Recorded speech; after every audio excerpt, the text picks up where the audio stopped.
हर खबर पर होगी आपकी पकड़। डाउनलोड कीजिए ABP live app. ABP news देख रहे हैं आप, साथ आपके मैं हूं कुमकुम बिनवाल। उत्तर प्रदेश और हरियाणा के बाद एक और राज्य ने लव जिहाद के खिलाफ कानून की बात कही है। एबीपी न्यूज के साथ एक्सक्लूसिव बातचीत के दौरान कुछ देर पहले ही मध्य प्रदेश के मुख्यमंत्री शिवराज सिंह चौहान ने कहा कि लव जिहाद के खिलाफ वो भी कानून बनाएंगे और इस तरह के किसी भी मामले को राज्य में बर्दाश्त नहीं किया जाएगा। तो उत्तर प्रदेश, हरियाणा और मध्य प्रदेश यानी हिंदी पट्टी के 3 बड़े राज्य जहां खुद मुख्यमंत्री वकालत कर रहे हैं लव जिहाद के खिलाफ कानून बनाने की। देखा होगा फरीदाबाद में, बल्लभगढ़ में एक मामला सामने आया है और देश के कई हिस्सों में आ रहे हैं। अब 2 राज्य सरकारें हैं, उत्तर प्रदेश की सरकार है और हरियाणा की सरकार है। वो कह रहे हैं कि हम अब लव जिहाद को लेकर कानून बनाने जा रहे हैं। क्या आपकी सरकार भी इस तरह के मामलों को गंभीरता से लेकर समय से पहले ही लव जिहाद पर कोई कानून बनाने पर विचार कर रही है?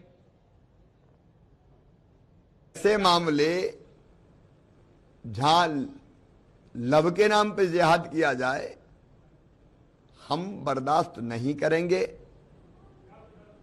और कानूनन इनको रोकने के लिए जो भी प्रावधान करने की जरूरत होगी वो हम भी जरूर करेंगे। हम चारों तरफ नजर भी रखेंगे।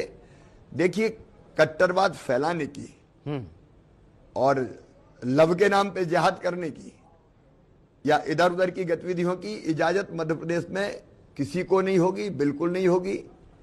जो ऐसा करेगा उसको परिणाम भुगतना पड़ेगा, उसके लिए कानूनी प्रावधान भी किए जाएंगे। जी, आप सीधे सीधे कह रहे हैं कि अगर लव जिहाद के लिए जरूरत पड़ी तो उत्तर प्रदेश और हरियाणा के बाद मध्य प्रदेश भी कानून बनाने के लिए तैयार है। मध्य प्रदेश भी कानून, वो भी अभी विचार कर रहे हैं, हम भी विचार करके इसको कानूनी रूप देंगे। तो कुछ देर पहले एबीपी न्यूज से की मुख्यमंत्री ने खास बातचीत और इस बात को हमें समझना होगा कि क्यों हम इस मुद्दे को आज उठा रहे हैं। दरअसल फरीदाबाद में निकिता हत्याकांड के बाद लव जिहाद को लेकर एक बार फिर से सियासत गर्मा गई है। यूपी से लेकर हरियाणा तक सरकार लव जिहाद के खिलाफ कानून बनाने की बात कर रही है। यूपी के मुख्यमंत्री योगी आदित्यनाथ तो यहां तक कह रहे हैं कि लव जिहाद करने वालों को राम नाम सत्य है यात्रा निकालने वाली है। वहीं बिहार चुनाव प्रचार के लिए पहुंचे एआईएमआईएम के अध्यक्ष असदुद्दीन ओवैसी ने लव जिहाद को मुसलमानों के खिलाफ नफरत फैलाने का औजार बता दिया। ओवैसी ने यह भी कहा कि योगी आदित्यनाथ को संविधान के आर्टिकल 21 की जानकारी ही नहीं। वहीं फरीदाबाद में निकिता के केस में लव जिहाद के आरोपों के बाद एक और नया मामला हरियाणा के रेवाड़ी में देखने को मिला है। रेवाड़ी में एक नाबालिग लड़की 21 दिन से गायब है। उसकी मां ने एक मुस्लिम लड़के पर लव जिहाद के मकसद से बेटी को बरगलाने का आरोप लगाया है। हालांकि यहां पर सवाल पुलिस पर भी खड़े होते हैं। पुलिस अब कह रही है कि उसने टीम बना ली है, जांच करेगी, लेकिन 21 दिन से पुलिस इस पूरे मामले में कुंडली मारे बैठी है। तो इस मुद्दे पर बड़ी तस्वीर आपके सामने रखने के लिए हमारे साथ एआईएमआईएम के प्रवक्ता सैयद असीम वकार जुड़े हुए हैं। इसके अलावा क्योंकि हरियाणा सरकार ने इस बात के संकेत दिए हैं, खुद मुख्यमंत्री ने यह बात कही, आपने भी सुना कि हम लव जिहाद के खिलाफ कानून ला सकते हैं, इसीलिए बीजेपी के नेता जवाहर यादव हमारे साथ जुड़े हुए हैं। जवाहर साहब, आप ही से शुरुआत करूंगी। अभी तो निकिता तोमर वाले मामले में पुलिस जांच ही कर रही है, रिपोर्ट तो सौंपी नहीं है, कहा नहीं है कि लव जिहाद का मामला है साफ साफ। क्या बहुत जल्दबाजी नहीं है इस तरह का बयान देना? देखिए, ये केवल निकिता का मामला नहीं है। ये अभी आप ही दिखा रहे हैं कि रेवाड़ी की उस नाबालिग बच्ची का भी विषय है। ये महेंद्रगढ़ से जो नर्स मेवात क्षेत्र में काम करती थी नूह जिले में, वो लापता है। उसको भी एक व्यक्ति लेकर भाग गया और जिसको हम लव जिहाद कहते हैं। इसमें प्रेम छोड़कर, लव छोड़कर बाकी सब कुछ है। इसमें भय है, इसमें लालच है, इसमें धोखा है, इसमें जबरदस्ती है। प्रेम से तो किसी को इस देश में आपत्ति नहीं है, परंतु जब आप प्रेम की आड़ में लालच देंगे, भय देंगे, धोखा देंगे, जबरदस्ती करेंगे, तो ये वास्तव में जिहाद है। और मैं सुन रहा था आपके चैनल पे भी दिखाया जा रहा है, ओवैसी साहब भी बोल रहे थे कि ये पॉलिटिकल एजेंडा है। ये भारत में पॉलिटिकल एजेंडा होता है तो ब्रिटेन को क्यों कहना पड़ा कि ये रोमियो जिहाद है? ब्रिटेन ने इसको रोमियो जिहाद कहा, तो जर्मनी जर्मनी आप ब्रिटेन की छोड़िए, ब्रिटेन ने ये कहा। जवाहर यादव जी, बात ये है, क्योंकि आपने रेवाड़ी का जिक्र किया तो मैं आपसे एक ही सवाल ले लेती हूँ। आपने कहा कि इसमें धोखा है, इसमें जिहाद है, तो सर इसमें लॉ एंड ऑर्डर भी है। 21 दिन हो गए रेवाड़ी के मामले को, पुलिस कुंडली मारे बैठी है। अब जब क्योंकि निकिता तोमर का मामला सामने आया तो पुलिस कह रही है टीम बनाएंगे। ये मामला लॉ एंड ऑर्डर का क्यों नहीं हो सकता? रेवाड़ी पुलिस 21 दिन का वेट क्यों कर रही थी? नहीं, ऐसा नहीं है कि रेवाड़ी पुलिस ने 21 दिन का वेट किया। वो इससे पहले जो महेंद्रगढ़ का लड़की की मां कह रही है FIR हुई है, 21 दिन पहले FIR हुई है। एक मिनट, मैं अपनी बात कर लेता हूँ, मैं अपनी बात कर लेता हूँ। उन सब चीजों पर ऐसे अनेकों मामले हैं। पलवल का भी मामला है, यूपी में मुजफ्फरनगर में क्या हुआ था, एक लड़की को छेड़ा गया, भाई शिकायत कर गए, उसके दोनों भाइयों का मर्डर कर दिया गया। इस विषय पे ध्यान देने की क्या कहता है आप? किसी को इतने बड़े विषय को किसी एक FIR पे मत जोड़िए। ये पूरा विश्व इससे प्रताड़ित होता है, आज पूरा देश इससे प्रताड़ित है। ये क्यों किया जाता है कि लव जिहाद में ऐसा कभी क्यों नहीं होता कि किसी हिंदू ने या किसी बौद्धिस्ट ने या किसी क्रिश्चियन ने या किसी सरदार ने अपनी पहचान छुपाकर किसी को गलत जानकारी देकर प्रेम किया हो? अगर मेरा मुस्लिम लड़की से प्रेम होगा तो जवाहर यादव के नाम से हुआ होता। अब तो मैं विवाहित हूं, परंतु जो भी करते हैं तो ये ऐसा क्यों होता है कि केवल एक समुदाय अपनी पहचान छुपाकर, भय से, लालच से, डर के पहचान छुपाकर इस कार्य को इंगित करता है। AIMIM के प्रवक्ता सैयद असीम वकार साहब हमारे साथ जुड़े। वकार साहब, हर बार ये कह देना है कि हमारे खिलाफ, कौम के खिलाफ एक साजिश है, हम एक बड़े सच से क्या मुंह नहीं मोड़ रहे हैं? जो बात जवाहर साहब ने की, पूरी दुनिया में इस बात को लेकर चर्चा हो रही है। और निकिता तोमर हत्याकांड, हालांकि जांच अभी हो रही है, लेकिन अभी तक जो तथ्य सामने आए हैं वो तो इसी तरफ इशारा कर रहे हैं। अब देखिए, भारतीय जनता पार्टी के एक बहुत बड़े नेता की बेटी की शादी हुई थी लखनऊ में ताज गुलवंता में, और लड़की जो थी वो बीजेपी नेता की थी, हिंदू थी, और लड़का मुसलमान था, और उसमें सभी ने शिरकत की थी, जो टॉप के जो RSS के लीडर। वकार साहब, ये गलत बात है। वकार साहब देखिए, हर जबरदस्ती हुआ क्या? ये पहचान छुपा कर हुआ क्या? जवाहर साहब, ये गुंडागर्दी से हुआ क्या? रुक जाइए ना, मैं बात कर रही हूँ ना जवाहर साहब। देखिए वकार जी, हर हिंदू मुस्लिम की शादी लव जिहाद नहीं है। करीना कपूर और सैफ अली खान की शादी लव जिहाद नहीं है। लेकिन अगर निकिता तोमर को जबरदस्ती उसके साथ की गई, उसको 2018 में भी उसका अपहरण किया गया इसीलिए कि वो धर्म परिवर्तन करे शादी के लिए, तो वो लव जिहाद हो सकता है, ये हम कह रहे हैं। तो अगर सहमति से हुई है शादी तो उसका अधिकार तो हमारा कानून दे रहा है ना, उस पर तो बहस ही नहीं करनी चाहिए हमको, वक्त बर्बाद क्यों करना? अब हाथरस में एक दलित बेटी को, वाल्मीकि बेटी को ठाकुर लड़कों ने उसका बलात्कार कर दिया। ये कौन सा इसको जिहाद नाम? कहाँ चले गए भाई, कहाँ चले गए? जिहाद नाम देंगे? डिबेट कहाँ ले जा रहे हैं आप? मुद्दे से भाग रहे हैं। वकार साहब, हाथरस पर 1.5 महीने से एबीपी न्यूज ने जितनी बहस की, उसने तो एबीपी न्यूज के अलावा किसी चैनल ने नहीं। जो क्राइम है उसे क्राइम रहने दीजिए, और मुसलमानों के खिलाफ साजिशें करना बंद कीजिए। अच्छा ठीक है, और मैं अपनी बात कहना चाहता हूँ। कुमकुम जी, मैं अब अपनी बात कहना चाहता हूँ। कारोबार की बात कीजिए, माइनस की GDP को प्लस में लेकर आइए, फालतू की बातों में देश को बर्बाद मत कीजिए। फालतू की बात, चलिए फालतू की बात, जवाहर यादव साहब, असीम वकार कह रहे हैं फालतू की बात है। हाँ, देश को बर्बाद मत कीजिए, देश के लिए यही वो जिहादी है। ये जो इस चीज को भड़काने का काम करते हैं, बढ़ाने का काम करते हैं, किसी की संस्कृति विरासत को बदल देना, किसी की संस्कृति पे हमला करना, ये इनको फालतू की बात लगती है। और ब्रिटेन को देखिए, क्या ब्रिटेन में भी ठाकुर दलित है क्या? ब्रिटेन ने क्यों कहा कि क्या नाम है, पाकिस्तान सेक्स गैंग रेप है? क्यों इसने जर्मनी को कहना पड़ा? जर्मनी को क्यों कहना पड़ा ये रोमियो जिहाद है? म्यांमार को क्यों कहना पड़ा कि हमारी अस्मिता पे चोट पहुंचाने के लिए जिहाद किया जा रहा है? ठीक है, एक मिनट बोल लीजिए वकार साहब को, बोल लीजिए जवाहर जी, आप विषय पर चर्चा कीजिए। जवाहर जी प्लीज बोलिए वकार साहब, और प्लीज भारत की बात कीजिए, या हम लोग जर्मनी वमनी चले जाते हैं? नहीं, जर्मनी भी चलिए, ऑस्ट्रेलिया भी चलिए, फ्रांस भी चलिए, मुझे कोई डर नहीं है। हाँ, देखिए, जो लोग हुकूमत चलाना नहीं जानते हैं, जो लोग हुकूमत चलाना नहीं जानते हैं, जो लोग देश के साथ फ्रॉड कर रहे हैं, जिनको हुकूमत का कोई भी तजुर्बा नहीं है, जो नौकरी नहीं दे सकते, जो कारोबार नहीं दे सकते, जो GDP को 0 करके चले गए, जो देश पैसे डाल रहे हैं अडानी अंबानी के हाथ में, अब उसके पास जवाब कोई है नहीं, वो करे क्या? बहस होती है टीवी पर तो बड़ा टू द पॉइंट होती है। मैं अभी तक 3 बार आपके पास आई हूँ, 3 बार में एक बार भी आप लव जिहाद पे नहीं बोले। अब दुनिया नमान की बातों कर रहे हैं, लेकिन फिर मैं आऊंगी आपके पास, आप अपना तर्क तैयार रखिएगा, तर्क तैयार रखिएगा, और प्लीज लव जिहाद पे बात कीजिए। टॉपिक लव जिहाद है ना सर, जब GDP पे बात करनी होगी तो बुलाएंगे ना आपको, दीजिएगा ज्ञान। जवाहर यादव जी, इतिहास ऐसा क्यों होता है? नहीं। मैं आ रही हूं आपके पास। वकार साहब प्लीज, अब आऊं तो तर्क पर बात कीजिएगा। जवाहर यादव जी, एक सच ये भी है कि जब किसी राज्य में चुनाव होते हैं अचानक से लव जिहाद का मामला निकल कर आ जाता है। ऐसा क्यों है कि 5-6 साल से ही हम ये टर्म सुन रहे हैं? 10 साल पहले, 15 साल पहले तो हमने नहीं सुना। अब मैं बताता हूं जी। 2015 में हरियाणा के मुख्यमंत्री मनोहर लाल जी ने गो हत्या पे प्रतिबंध लगाया। क्या उस समय कोई चुनाव था?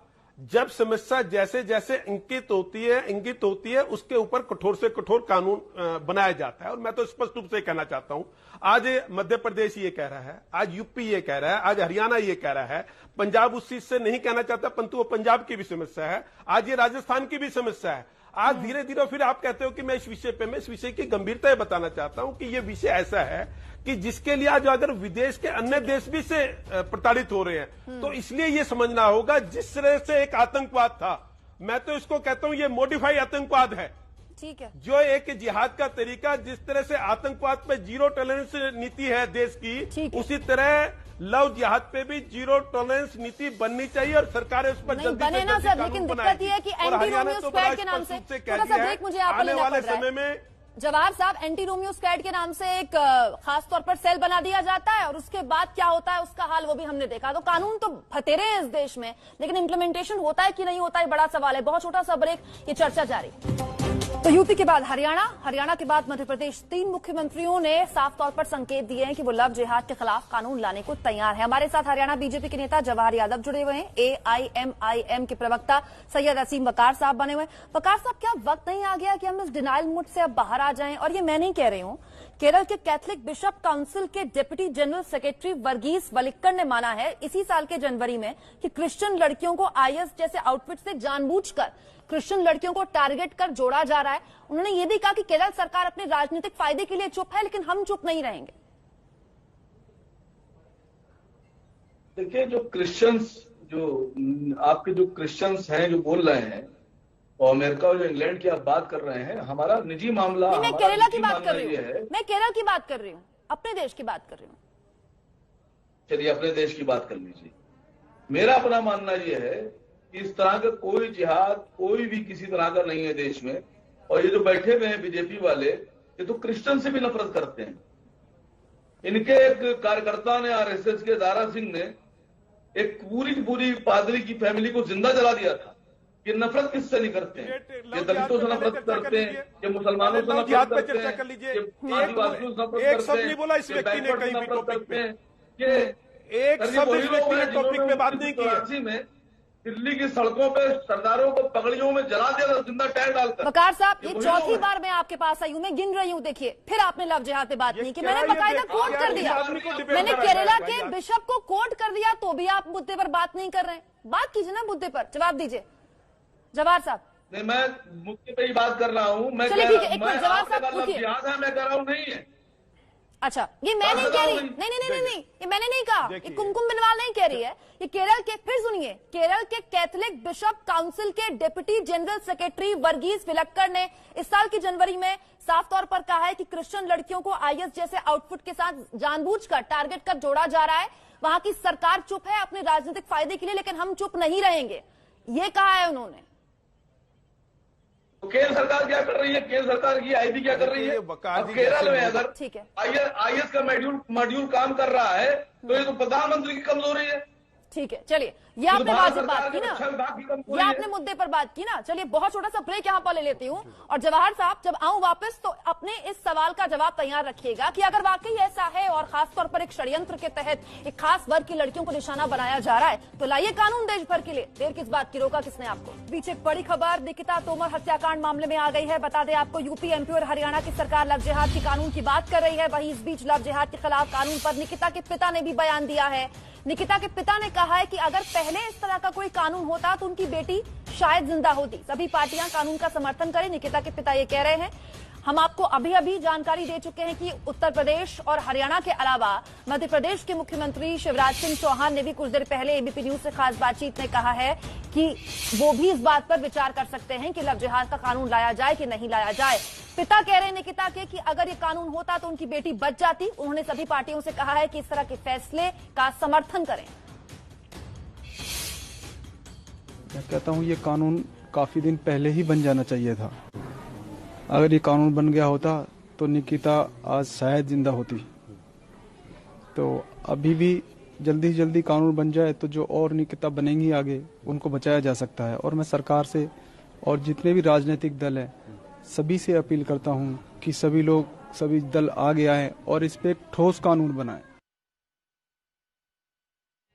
तो हम लगातार इस मुद्दे पर लगातार चर्चा कर रहे हैं। असीम वकार AIMIM के नेता और जवाहर यादव बीजेपी से हमारे साथ जुड़े हुए हैं, क्योंकि हरियाणा का मामला है, ऐसे बीजेपी नेता हमारे यहाँ जुड़े हुए हैं हमारे साथ। जवाहर यादव के पास में आऊं, लेकिन असीम वकार साहब, एक पिता के दिल की बात आपने सुनी, क्या कहेंगे? देखिए, मैं कभी भी किसी तरह से किसी हिंसा का समर्थन नहीं करता। अगर किसी ने हत्या की है उससे सजा मिलना चाहिए, लेकिन अगर कोई अपनी पसंद से शादी कर रहा है और मोहब्बत कर रहा है तो मैं समझता हूं कि उसको उसका भी हक देना चाहिए। नहीं, वो तो सर इशू ही नहीं है, वो तो नॉन इशू है। वो तो आप और मैं क्या वो तो हक नहीं, यहाँ बात मोहब्बत की नहीं, यहाँ मर्डर की है ना सर। यहाँ वो जो जिस बात का आप जिक्र कर रहे हैं वो नॉन इशू है। बात यहाँ पर यह है कि एक पिता ये कह रहे हैं कि अगर लव जिहाद के खिलाफ कानून होता हरियाणा में तो शायद मेरी बेटी बच जाती। उस पिता को अगर वो सुन रहे होंगे आप तो क्या कहेंगे? मैं बताऊं आपसे, हम मुसलमान लोग हैं, हम कभी भी किसी अपराधी के लिए और किसी बलात्कारी के लिए तिरंगा यात्रा नहीं निकालते। जो लोग तिरंगा यात्रा निकालते हैं वो आपके सामने बैठे हुए हैं, तो चेक की शर्ट पहने हुए। तो हम मुसलमान लोग हैं, हम कभी भी किसी अपराधी का फेवर नहीं करते हैं। हम तो हमेशा यही चाहते हैं कि अगर किसी ने कत्ल किया है सजा मिले, बलात्कार किया है तो सजा मिले। तो इनको इनसे पूछिए, जवाब लीजिए कि ये तो कभी कभी अगर बलात्कारी हिंदू हैं तो ये निकालने लगते हैं तिरंगा यात्रा। चलिए जवाब दीजिए जवाहर साहब। कुमकुम जी मैं बोलना चाहता हूँ, कुमकुम जी मैं बोलना चाहता हूँ, किसी डिबेट को आप इतने वाहिद स्तर पे अगर कोई व्यक्ति ले जा सकता है तो ये वकारी ऐसे काम कर सकते हैं। तो ये कहे अगर ये हत्या के विरोधी है, फ्रांस में जो हुआ उसकी भर्त्सना करे, जिस तरह से फ्रांस में हुआ था, जिन लोगों ने उनकी हत्या की उनकी निंदा करे। पहले डिबेट को आगे बढ़ाते हैं। अगर आप किसी की मर्डर का जवाहर यादव नहीं बताएंगे डिबेट को आगे कैसे बढ़ाना है, तो पहली बात। दूसरी बात ये फ्रांस के हत्याकांड का मामला नहीं है, ये लव जिहाद अलग मामला है सर, लव जिहाद अलग मामला है। आप जो वकार साहब कह रहे हैं उसका जवाब दे दीजिए। लव जिहाद अलग मामला है। कुमकुम जी मेरा निवेदन इतना है केवल आपसे, इन्होंने ये कहा कि ये हत्या का विरोध करते हैं, तो मैं इनसे कहना चाहता हूं कि फ्रांस में जिस तरह से हत्याएं हुई उनका ये समर्थन करते हैं, विरोध करते हैं, उसके बाद पता चल जाएगा कि आदमी कैसा भी पता चल जाएगा 2 सेकंड में। संतुष्ट कर दीजिए यादव साहब को बोल करके हाँ हम निंदा करते हैं। देखिए, हम मुसलमान हैं, हम कभी भी किसी तरह की हिंसा का समर्थन नहीं करते, लेकिन हम ये भी बर्दाश्त नहीं करेंगे, हम ये भी बर्दाश्त नहीं करेंगे, हम ये भी बर्दाश्त नहीं करेंगे कि हमारे पैगंबर इस्लाम का कोई किसी तरह से बेहुरमती करे। यहीं से शुरू हो जाती है। अगर किसी ने इस तरह की कोशिश करने की ये करते हैं, लेकिन वो जो लेकिन के बाद आप लोग आ जाते हैं ना डिनाइल में, सारी दिक्कतें शुरू हो जाती है और फिर ये हो जाता है कि धर्म बड़ा कि देश बड़ा। लेकिन फिर मैं ये कहूंगी कि आज क्योंकि मामला फ्रांस का कत्ल नहीं है, इस पर हम बहस कर चुके हैं, आगे भी करेंगे। आज मामला लव जिहाद ही रखते हैं। कुल मिलाकर अब जो स्थिति देखने को मिल रही है, मैं लव जिहाद पे आता हूं। ठीक है, कहिए, चलिए जवाहर जी। बलात्कारियों के लिए जो दूसरा ये बार अरे भाई मुझे मेरा बोलने का नंबर है वकार जी, मेरा बोलने का नंबर है, मेरे बात ज्ञान बांट लीजिए। आपको पूरे देश ने देख लिया, मुझे बोलने दीजिए। जहां तक लव जिहाद का मामला है, ये विषय को भटकाते हैं कि प्रेम है, प्रेम की तो ये जब तक इस्लाम पैदा नहीं हुआ था उससे पहले भी पूरे विश्व में प्रेम हो रहा है। जब ये भी मुसलमान नहीं बने थे तो भी विश्व में प्रेम होता था, प्रेम का कोई विरोध नहीं करता। यहां तो है विषय लव जिहाद का। लव जिहाद के लिए केरल माननीय न्यायालय ने क्या कहा है लव जिहाद पे, और ये लव जिहाद हुआ है जिसमें भय, आतंक है, जिसमें धोखा है। विरोध उस चीज का है, किसी दो लोगों का परस्पर, चाहे वो किसी भी धर्म पर, उसका प्रेम का कौन विरोध करता है। परंतु जिस तरह से अपनी पहचान छिपाकर, जिस तरह से डरा कर, धमका कर किसी लड़की को फंसाया जाता है। वकार साहब मैं आऊंगी आपके पास, जवाहर यादव जी। लेकिन ये जो बार बार आप लोग बोलते हैं ना हमारी लड़कियों को बहलाकर, अरे आपकी लड़कियां कोई बच्ची थोड़ी, 18 साल की उम्र में अगर वो देश की सरकार चुन सकती है तो उनको ये अधिकार है ना कि वो अपना पति, अपना प्रेमी चुन सकें, ये पितृसत्ता तो कहीं हावी नहीं हो रही है? देखिए, 18 साल के बाद किसी भी लड़की को इजाजत है वो किसी से भी प्रेम कर सकती है, उससे कहां मना कर रहे हैं? परंतु 40 साल के व्यक्ति के साथ भी बैंक धोखाधड़ी करता है या नहीं करता? अच्छा। बैंक में कोई आदमी तो कोई एक बात ऑनलाइन बताइए। धोखाधड़ी 50 साल के 70 साल के व्यक्ति के साथ लव जिहाद एक ऐसी थ्योरी तो है अपनी जो एक पहचान खास छुपाकर, रणनीति के तहत, अपनी खास पहचान रणनीति के छुपाकर तहत एक खास वर्ग को निशाना बनाता है, एक खास वर्ग यानी कि मुस्लिम समुदाय, हिंदू या क्रिश्चियन लड़कियों को निशाना बनाता है। तो आपके पास तो इंटेल रिपोर्ट होनी चाहिए, केंद्र में आपकी सरकार, राज्य में आपकी सरकार, कीजिए ना कोई बड़ी कार्रवाई। जो बात पहले उठाई थी ब्रेक में जाने से पहले वकार साहब ने, निश्चित रूप से आप देखिए, हम कह रहे हैं हरियाणा में हम कानून बनाएंगे, यूपी ने भी कहा है, मध्य प्रदेश ने भी कहा है, और इसके अलावा धीरे धीरे एक पिता का दर्द तो सुनिए। नीतिका के पिता ने क्या कहा, उसने एक मार्मिक अपील देखी है, जिसने अपनी बेटी को खो दिया। वो कहते हैं कि वो लड़कियां निकिता ना बन सके। क्या उन्होंने किसी धर्म का नाम लिया? उन्होंने किसी जाति का नाम लिखा? उन्होंने कहा बेटी, वो बेटी किसी की भी हो सकती है, उसके साथ धोखाधड़ी ना हो, उसके साथ जबरदस्ती ना हो, वो भय के कारण किसी से प्रेम ना करना पड़े, उस यातना से बचाने के लिए लड़की के वजूद का सवाल है, ये लड़की के सम्मान का सवाल है। परंतु ये इसकी आलोचना करेंगे नहीं, ये कहेंगे कि इसको प्रेम में लेके सम्मान की बात है, ये मर्जी की बात है, सबसे बड़ी बात। देखिए, इनके पास बोलने के लिए कुछ नहीं है। मैंने आपसे कहा कि जो सुब्रमण्यम स्वामी अच्छा लव जिहाद करके चिल्लाया करते हैं, उनकी खुद की बेटी ने एक मुसलमान से शादी की है, बहुत खुश है, बहुत खुश है। अरे वो धोखे से हुई क्या? से पहले वो धोखे से हुई है क्या? वो भय से हुई है क्या? वो चोरी छुपे हुई है क्या? क्या बातें करते हैं आप? क्या बातें करते हैं? रुकिए एक क्या आप मुसलमानों का चेहरा रख रहे हो देश के सामने? आराम से, चुपचाप बैठो भाई तुम। यादव साहब, हाँ बोलिए वकार साहब। चुपचाप बैठो, फालतू बकवास मत करो। अरे भाई, पूरा देश देख रहा है। अरे आप कौन बकवास कर रहे हैं? पूरा देश देख रहा है। किसको? आपको एक जिसने मर्डर कर दिया उसकी आलोचना आप कर नहीं सकते बैठ के यहाँ टीवी डिबेट पे। तुम्हें भी देख रहा है। ये वो है जो बदतमीज धब्बे हैं जिन्होंने धर्म को अपमानित किया, उनमें से एक ये मेरे भाई हैं। वकार साहब बोलिए, तुमने देश को अपमानित किया जवाहर है। यादव जी, अब शांत हो जाइए। हत्यारे के साथ तो जाके आप खड़े हो जाते हो। और हाथरस की बेटी को पेट्रोल डालकर और थिनर डाल के जला दिया। तुमने धर्म को अपमानित किया है, तुमने सनातन धर्म को अपमानित किया है। लाल तुम पर, किसने जला दिया? कि आप लोगों से जिस अपराधी ने जलाया उस पर कानूनी कार्रवाई हुई। जिस अपराधी ने जलाया वो जेल में है या नहीं है? अलग है, हाथरस के जिसने भी मामले में जलाया वो जांच जेल हो में रही है या है। नहीं है? अगर वो मामला वैसा है जैसा दिखाई दे रहा है तो जांच हो जाएगी, और अब तो इलाहाबाद हाईकोर्ट की निगरानी में सीबीआई जांच कर रही है। बात यह है कि अगर लव जिहाद पर बहस हो रही है तो लव जिहाद पर क्यों ना बहस की जाए। चलिए इसको और विस्तार देते हैं। वकार साहब, आपको नहीं लगता कि कुछ खास संगठनों को खुश करने के लिए, खास विचारधारा को खुश करने के लिए क्या एक प्रायोजित तरीके से इस टर्म को इजाद किया गया? क्योंकि ये बात मैंने पहले भी कही, 10 साल पहले तो हमने नहीं सुना था ये शब्द लव जिहाद, अब तो रिवर्स लव जिहाद भी सुन रहे हैं। लव जिहाद नाम का कोई भी अल्फाज नहीं है, ना ही कोई लव जिहाद देश में है। अगर कहीं एक आध आपराधिक घटना होती है तो मैं समझता हूं उसके खिलाफ कार्रवाई होना चाहिए। अभी मैं कुछ दिन पहले एक डिबेट में बैठा था, एक लड़की थी, उसने शादी कर ली, 7 महीने गुजर गए। 7 महीने गुजरने के बाद वो अपने पति के साथ रहने लगी। 7 महीने के बाद उसने जाकर रिपोर्ट लिखाई अपने परिवार के साथ कि साहब ये तो मुसलमान था, मुझे पता ही नहीं चला, मुझे अब मालूम पड़ा। ऐसा कैसे पॉसिबल है? अब देखिए, बैठकर मैं कोई केस स्टडी तो यहाँ पर करूंगी नहीं वकार साहब, क्योंकि ना मुझे वो पूरा मामला पता, ना आपको पूरा मामला पता। बात यह है कि फरीदाबाद में निकिता तोमर हत्याकांड तो जीता जागता उदाहरण है ना। वहां तो पिता कह रहे हैं कि अगर कानून होता तो शायद ऐसा नहीं होता। लेकिन इससे इधर, बहुत शुक्रिया आपका, आप फिर भी आप जुड़े हमारे साथ। लेकिन मैं देखिए वकार साहब, आप मुझसे कह नहीं सकते, करीब 6 से 7 बार मैं आपके पास आई हूं, हर बार मैं इसी उम्मीद से आई हूं कि तर्क मिले आपसे। बहुत छोटा सा प्रतिक्रिया, 20 सेकंड है आपके पास यादव साहब। निकिता के कातिल को सजा मिलना। मैं कह रहा हूं, आप भी कह रहे हैं कि 10 साल से आपसे सुना, तो परंतु ब्रिटेन भी इस समस्या से जूझ रहा है ना। आज जर्मनी इस समस्या से जूझ रहा है, श्रीलंका इस समस्या से जूझ रहा है, आज पूरा विश्व इस लव जिहाद नाम की बीमारी से जूझ रहा है। जितनी जल्दी विश्व की और देश की आंखें इसके प्रति खुल जाएगी, उतना देश में अमन चैन आएगा। हम किसी भी चलिए, कीमत जवाहर पर यादव लव जिहाद जी, को आपको चलने नहीं सुनकर ऐसा लगता देंगे। है हरियाणा सख्त तो से फिर सख्त कानून एक बनाएगा, एक जल्दी राष्ट्रीय आपको कानून देखने बना को देना मिलेगा। चाहिए संसद में, विधानसभाओं को छोड़िए। बहुत शुक्रिया आपका यादव साहब, बहुत शुक्रिया आपका बकाया साहब, आप जुड़े हमारे साथ। कुल मिलाकर हिंदी पट्टी के 3 बड़े राज्य के मुख्यमंत्री ने तो ये संकेत दे दिया, लेकिन बड़ा सवाल है कि इस देश में कानून तो बहुत है। सवाल यहीं पर खड़ा हो जाता है कि जब वो जमीन पर उतरते हैं तो क्या आम आदमी को उसका लाभ मिल पाता है।